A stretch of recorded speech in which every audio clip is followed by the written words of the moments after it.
नमस्कार साथियों, स्वागत है आप सभी का मेरे चैनल सिर्फ आईएएस में। और मैं प्रसन्ना वर्मा आज आपको बताने वाली हूँ कि E20 पेट्रोल, मेरा मतलब एथनॉल 20 पेट्रोल को लेके ही बहुत ज्यादा लोगों के मन में गुस्सा था। कुछ गाड़ियां खराब हो रही थी, किसी का इंजन रस्ट हो रहा था, कोरोजन से झेल रहे थे, कभी कुछ। इसी बीच में सरकार की तरफ से अनाउंस हो गया है E85 पेट्रोल। जी हाँ दोस्तों, इस लेक्चर के अंदर हम पहली चीज तो जानेंगे कि E85 पेट्रोल क्या है, क्या सभी गाड़ियों में चलेगा, भारत की सरकार आखिरकार क्यों लाना चाहती है इसको, इससे क्या फायदे बता रही है, कौन कौन से दूसरे देशों में इसका उपयोग किया जा रहा है, और आखिरकार एथनॉल चीज क्या है, बनता कैसे है। आइए डिटेल से चर्चा करते हैं, उन सभी गाड़ियों की भी चर्चा करेंगे जो अभी फिलहाल मार्केट में है, E85 पेट्रोल को लेके चलेंगे। चलिए शुरुआत करते हैं। क्या बड़ी बड़ी हेडलाइंस बनती हैं जिस बारे में लोगों को लुभाया जाता है,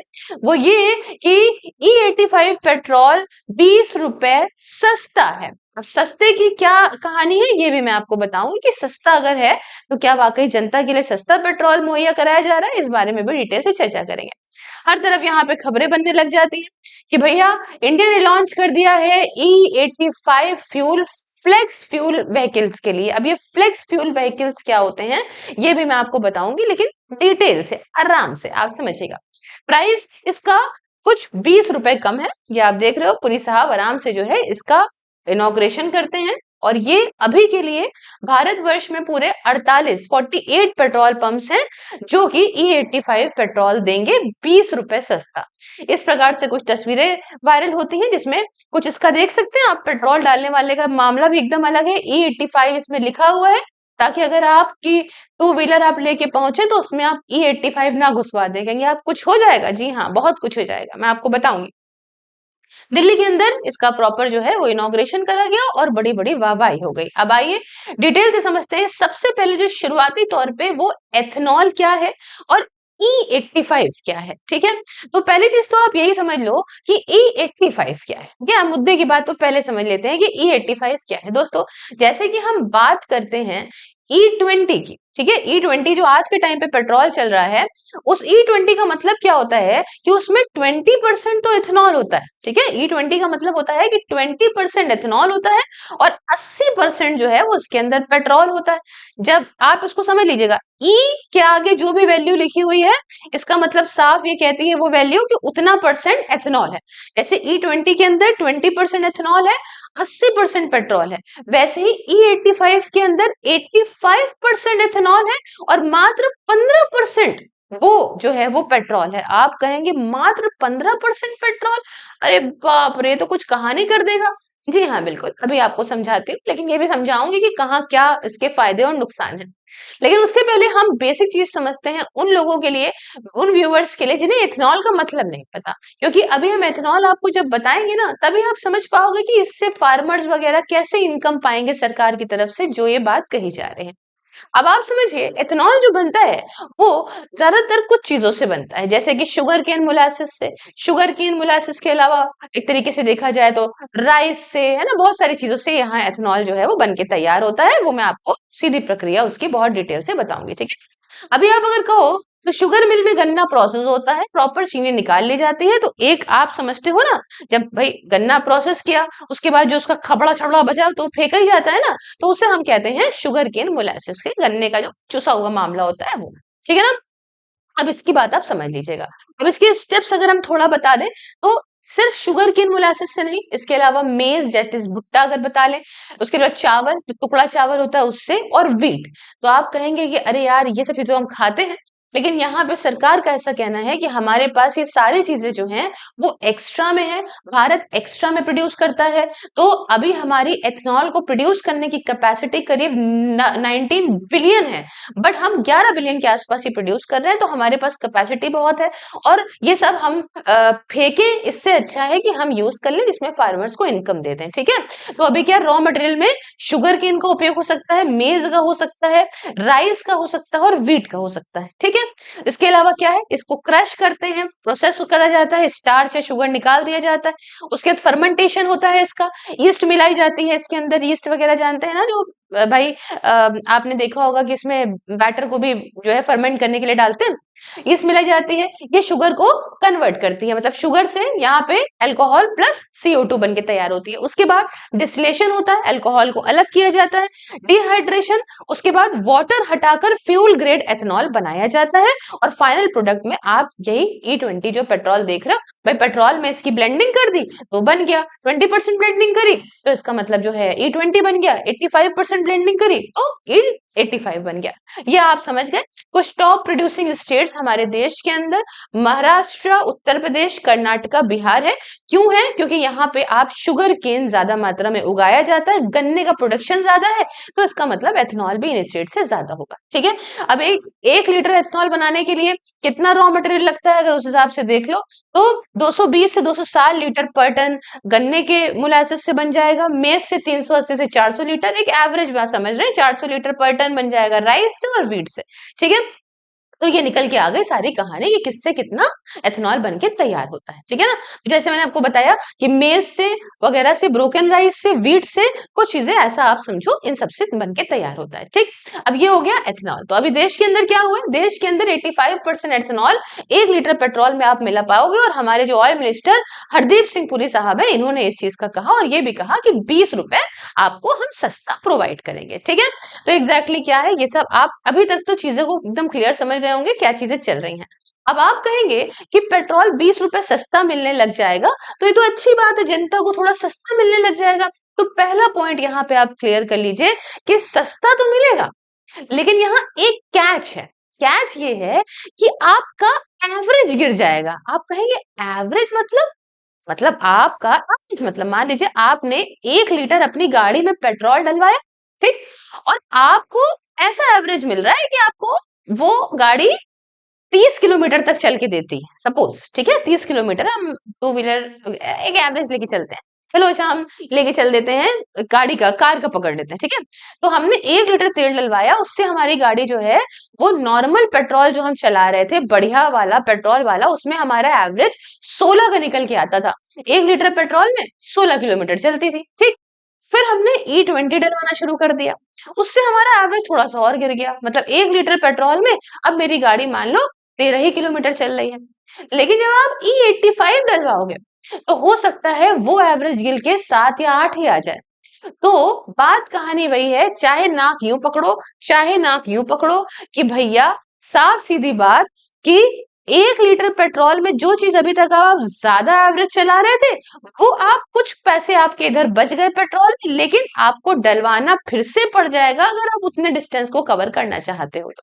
ठीक है, इसी को यहाँ पर सीधा समझाया गया है कि 20 रुपए पर लीटर आपको सस्ता तो मिल गया, लेकिन E20 102 रुपए लीटर है, E85 82 रुपए लीटर है, लेकिन जो कैच है उसको मैंने आपको बता दिया क्या है। तो आप ये कहेंगे कि जब सस्ता ही नहीं करना था तो बेवकूफ क्यों बना रहे हैं, क्यों आखिरकार जनता को फिर सस्ता प्रोवाइड कर रहे हैं। दोस्तों यही मामला सारा है, आपको सस्ता पेट्रोल देने की कहानी यहाँ नहीं, यहाँ कहानी है जो आज के टाइम पे आप देखते हो आए दिन कुछ ना कुछ वॉर हो जाती है, और चूंकि भारत बहुत 85 से 90% जो मैं आपको बता चुकी हूँ क्रूड ऑयल का इंपोर्टर है, इतनी भारी मात्रा में इंपोर्ट करता है, जिसकी वजह से आए दिन हम देखते हैं करंट अकाउंट डेफिसिट हमारा हो रहा है, रुपया हमारा गिर रहा है।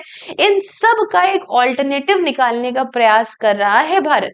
आज स्ट्रेट ऑफ हॉर्मुज के अंदर रुकावट हुई, दूसरे देश आपस में लड़े और फंस गए हम। तो इसका एक सोल्यूशन निकालना है कि अगर हम भी ब्राजील जैसे देशों की तरह एथेनॉल मिलाने लग जाएं ज्यादा मात्रा में, जो कि हमारे यहाँ ऑलरेडी उपज है, किसी ऐसे प्रोडक्ट से बन रहा है जो कि भारत के अंदर उपज है, तो कम से कम हम जो पेट्रोल मतलब क्रूड ऑयल इंपोर्ट करेंगे तो हमारा जो पैसा है वो बचेगा। जैसे कि भारत ने कहा कि कंपैरेटिवली हम 1.5% एथेनॉल कभी मिलाते थे सन 2014 के आसपास, आज जो कि हम 20% एथेनॉल अपने पेट्रोल के अंदर मिला रहे हैं, तो हमें 1.84 लाख करोड़ का प्रॉफिट हुआ है, और ये प्रॉफिट करीब करीब 15,000 करोड़ तक बढ़ सकता है अगर हम E85 को अपने यहाँ लागू करेंगे। साथ ही साथ 12,000 करोड़ तक की फार्मिंग फार्मर्स की इनकम भी बढ़ सकती है। वो कैसे, वो मैं आपको बताती हूँ, लेकिन किस कॉस्ट में वो भी बताती हूँ। तो जैसे आप पहला समझ गए कि रिड्यूस होगा इससे ऑयल का इंपोर्ट, ज्यादा इथेनॉल यहाँ बनेगा, कम हम क्रूड मंगवाएंगे, उसको रिफाइन करने के बाद थोड़ा इथेनॉल मिलाएंगे, थोड़ा पेट्रोल, तो हमारी डिपेंडेंसी और हमारी डिमांड दोनों ही कम हो जाएगी। फार्मर्स की मदद कैसे होगी यहाँ समझिएगा। एथेनॉल बनाया जाता है शुगर केन, मेज, एग्रीकल्चर फीड स्टॉक वगैरह से। एथेनॉल की डिमांड ज्यादा होगी तो फार्मर्स इस चीज को उगाएंगे। जो फार्मर्स अभी तक सिर्फ और सिर्फ डिपेंड हुआ करता था मार्केट पे, या मतलब जाके जो है वो सरकार प्रोक्योर कर ले इस पे या किसी अपनी कंपनी पे, वो अब एथेनॉल की वजह से बहुत ज्यादा फार्मर्स का सीधा प्रोक्योरमेंट हो जाएगा, जिससे फार्मर्स की इनकम बढ़ेगी, पॉल्यूशन कम होगा। ऐसा यहाँ कहना है कि एथेनॉल जब जलता है तो इससे जो एटमॉस्फेयर में धुआं निकलता है वो बहुत कम होता है कंपैरेटिवली टू दी पेट्रोल। ठीक है, इतनी बात आप समझ गए ना। अब कहानी एक यहाँ आती है कि क्या आपका चलाने वाला स्कूटर या आपकी चलाई हुई व्हीकल में आप E85 पेट्रोल डाल सकते हो? तो बिल्कुल नहीं, गलती से भी नहीं। अभी द्वारा यूज करे गए करंट इंडियन जो भी व्हीकल्स हैं, ये इस तरह से डिजाइन नहीं है कि आप चाहे E20 E10 वाले ही व्हीकल क्यों ना चला रहे हो, लेकिन आप उसमें E85 ये नहीं डाल सकते। लोग यूं ही E20 वाले व्हीकल्स में ही जब ये सब डलवा रहे हैं एथेनॉल, तो देखते हैं कि कैसे इंजन के आसपास सड़न सी होने लग गई है। E85 तो सिर्फ आप फ्लेक्स फ्यूल व्हीकल में डलवाइए। अब आप कहेंगे फ्लेक्स फ्यूल व्हीकल क्या होते हैं? देखिए, फ्लेक्स फ्यूल व्हीकल जो होते हैं वो स्पेशली दोस्तों डिजाइन होते हैं इसीलिए कि जिनके अंदर आप जो है वो चाहे E20, चाहे E50, चाहे E85 और कहीं कहीं तो E100 तक आप इसमें डलवा सकते हैं। इस तरह के व्हीकल्स अगर बताएं तो अभी मार्केट के अंदर ज्यादा है ही नहीं। एक कोई टू व्हीलर है, एक कोई वैगनार लॉन्च हुई है, इसके अलावा तो अभी है नहीं। बाकी कंपनियां जब तक लॉन्च करेंगी करेंगी, पर तब तक के लिए भारत का इंसान जो मेरे जैसा भी करीब अपनी एक स्कूटी चला रहा 12 साल से, वो अभी ली गई गाड़ी में 5-6 साल में कैसे बदलेगा, कहाँ से पैसा लाएगा, वो तो ऊपर वाला बताए, या आप मुझे कमेंट बॉक्स में बताइएगा। तो आप समझ गए ना कि क्या है क्या नहीं है पूरी कहानी। बेनिफिट्स की अगर हम बात करें तो मैंने बताया कि कैच के साथ कुछ सस्ता भी पड़ जाएगा, उसके अलावा ऑयल इंपोर्ट भारत का यहाँ कम हो जाएगा, साफ एनवायरनमेंट होगा जैसा माना जा रहा है, और इंडियन एग्रीकल्चर को सपोर्ट भी करेगा। लेकिन अगर आपको बताऊं इसके जो है नुकसान की, तो पहली चीज तो जो अभी, खैर पहली चीज तो आप ये समझ लो, लोअर माइलेज। माइलेज जैसे मैंने आपको बताया सस्ता मिल रहा है, लेकिन अगर कार एक पेट्रोल पे आपको 20 किलोमीटर का एवरेज देती थी 1 लीटर पे, तो शायद वो रफली आपको 14 तक भी गिर सकता है। ऐसे हालात देखने को मिलेंगे। इसके अलावा अगर मैं आपको बताऊं तो E85 नॉर्मल पेट्रोल अगर आप यूज कर रहे हो, यूजिंग E85 एक नॉर्मल पेट्रोल व्हीकल में, तो इससे आपका फ्यूल लाइन खराब हो सकती है, रबर सील का डैमेज हो सकता है, इंजेक्टर में इश्यू आ सकते हैं, गाड़ी स्टार्ट नहीं होगी, आपके जंग लग सकती है इंजन के आसपास। लोगों की वीडियोस भी आपने देखी होंगी, कहते हैं भैया ये क्या कर दिया हमारी गाड़ी के साथ में। फ्यूल पंप वेयर, ये सारी चीजें होंगी, आप इस बारे में चीजों को समझ लीजिएगा। साथ ही साथ ऐसा भी होगा कि जो है चूंकि एवरेज कम है तो फ्यूल का कंजम्पशन भी ड्राइवर के साथ में बहुत ज्यादा हो जाएगा। ठंडी में यूं ही गाड़ी स्टार्ट नहीं होती है, आपको बहुत अच्छे से मालूम है, लेकिन ठंडी के मौसम में जब नॉर्मल नहीं होती है तो आप समझिए E85 वाली तो आपकी और बैंड बजा देगी।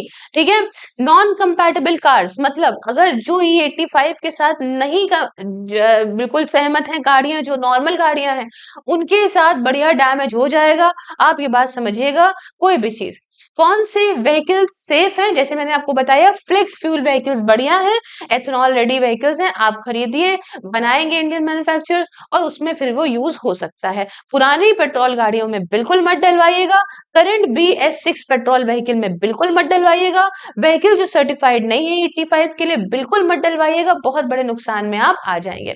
अच्छा, दूसरी बात जैसे मैं आपको बता रही थी कि इसके जो है, इसमें एक और नुकसान सबसे बड़ा यहाँ पे ये भी है कि आप इसको बना रहे हो चावल चावल, मेज, शुगर केन जैसे ऐसे पदार्थों से जिनमें पानी की, आप जानते हो शुगर केन के अंदर पानी की कितनी ज्यादा आवश्यकता पड़ती है, उसे उगाने के लिए हजारों टन पानी निकल जाता है इसको उगाने के लिए चावलों को, और उससे भी आप इथेनॉल बना दोगे। तो ऐसे देश के अंदर जहां पे जो स्टेट्स, उत्तर प्रदेश, महाराष्ट्र, इन सब स्टेट्स में जहां ऑलरेडी पानी की बहुत कमी देखने को पड़ जाती है, कितने जिले वाटर स्कार्सिटी से झेल रहे हैं, इतनी बुरी हालात हैं, ऐसे में क्या ऐसी जो फसल है उसे उगाना और इन्वायरमेंट पे ऐसा बोझ डालना जो आने वाले टाइम पे और ज्यादा मानवता के लिए बिल्कुल जानलेवा साबित हो, क्या वो सही है या नहीं, ये इस बारे में एक सवाल उठाता है। तो अब बात आती है क्यों आखिरकार फ्यूल स्टेशन 5000 मायने रखते हैं। देखो सरकार का लॉन्ग टाइम यहाँ पे अभी जो उद्देश्य है अभी 48 से बढ़ा के पूरे देश भर के अंदर E85 पेट्रोल को मुहैया कराना है। ये सारी बातें यहाँ है, इजी एक्सेस हो, सपोर्ट हो बहुत ज्यादा फ्यूचर में फ्यूल फ्लेक्स व्हीकल्स का, ये इनका उद्देश्य है जैसे मैंने आपको बताया। आई होप आप चीजों को बहुत अच्छे से क्लियर समझ गए होंगे। आपकी इस बारे में क्या राय है हमें कमेंट में जरूर बताइए। चैनल को सब्सक्राइब करिए, QR को स्कैन करके आप मेरे चैनल को डोनेट भी कर सकते हैं, ज्वाइन कर सकते हैं। मेरी वर्चुअल लाइब्रेरी मात्र 99 रुपीज पर मंथ में घर बैठ के जाड़ा गर्मी हो या बरसात किसी भी एग्जाम की तैयारी डिसिप्लिन तरीके से कर सकते हैं। इसके रिगार्डिंग आप कॉन्टैक्ट नंबर व्हाट्सएप और टेलीग्राम का है, मुझसे बात करिए। साथ ही मेरे प्यारे दोस्तों, अगर आप किसी भी हालात में अपने आप को इन्वेस्टमेंट, SIP या इंश्योरेंस खरीदना चाहते हो तो इस नंबर पे बात करके मेरा कोड सिर्फ IS बता के आपको मिलेगा 20% तक का डिस्काउंट। दोस्तों सभी सोशल मीडिया की link including WhatsApp description box में हर जगह फॉलो करिए। साथ ही ज्वाइन बटन को प्रेस करके आप मेरी मेंबरशिप को भी ज्वाइन कर सकते हैं। मिलती हूँ नेक्स्ट वीडियो में किसी नए और बहुत इंटरेस्टिंग टॉपिक के साथ, तब तक के लिए जय हिंद, जय भारत।